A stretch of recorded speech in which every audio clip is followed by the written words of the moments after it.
Joe the Juggernaut Joyce is set to face Bermane Stiverne on the 23rd of April at the O2 Arena on the Chris Eubank James Degale undercard. This is a fight I'm really looking forward to seeing. Joe Joyce in his seventh fight will be taking on former WBC heavyweight champion Bermane Stiverne.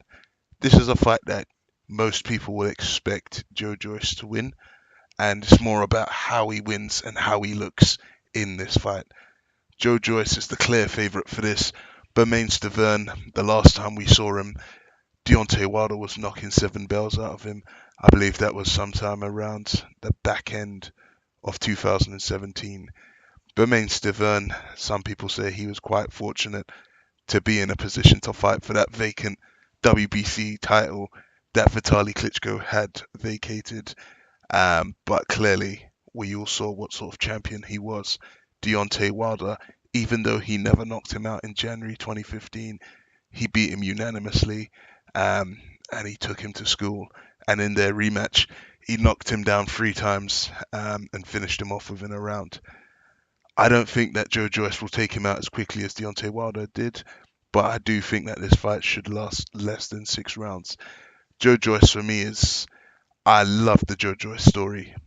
When you look at some of the heavyweights in the division and some of the other major world fighters within other boxing divisions, there's a lot of ducking happening. There's people clearly avoiding fights because of money, because of broadcasting, because of this, because of that. Joe Joyce burst on the scenes, and in his very first fight, he knocked out Ian Lewis, and this was a guy that I think had went the full distance with Dillian White, and Joe Joyce dispatched of him in about 8 or 10 rounds, I believe. If Bermane Stiverne's got anything left in the tank, well, we're going to find out. But I think that Joe Joyce is going to have too much power. I think he's going to be able to sit behind the jab, and I think he's going to be able to extend his right hand at will. What do I think will happen? I think Joe Joyce, sometime between round 4 and 7, to finish him off. I don't think that this is a fight that Joe Joyce needs to get sort of rounds underneath his belt. But it's one thing, one good positive Joe Joyce will take from this is he can say that he's beaten a former world champion on his resume in his 7th fight. The Joe Joyce story is a story like no others.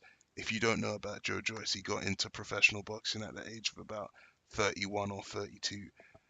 And the good thing about that is that Joe Joyce doesn't have the time to go through the motions like most other boxers and fight a bunch of bums and journeymen. Joe Joyce is trying to step up at every single possible motion. There was even talks last year of Joe Joyce fighting the Cuban southpaw Luis Ortiz, but for some strange reason that fight has fallen through. What do I think will happen after this? I think Joe Joyce knocks him out, and then I think Joe Joyce will probably be fighting for one of those minor titles, one of those international titles. We've recently seen Deontay Wilder giving Joe Joyce props, saying that he's going to be a face in this division. The only issue with Joe Joyce is that I like the fact that he's coming through the division, but maybe is he being rushed too much? The fact is, because of his age, he's probably about 33, 34 now. He hasn't got the time, so he's going through these ranks fairly quickly. But let's say, for example, if Joe Joyce gets a title shot against a Deontay Wilder and Anthony Joshua, is he going to be in a position where, he's got enough experience at the professional level to beat him? I'm not too sure. But one thing you do know is now that Joe Joyce has teamed up with Al Heyman, some of the best fights he'll be able to get. There's fights out there. We're already seeing him fighting Bermane Stiverne. He could get the Luis Ortiz fight. There's people like Dominic Brazil. There's other good fighters out there. You might even see Joe Joyce finally getting that fight against Hughie Fury sometime down the road that the British Boxing Board of Control had sort of demanded. You may even see Joe Joyce versus Daniel Dubois.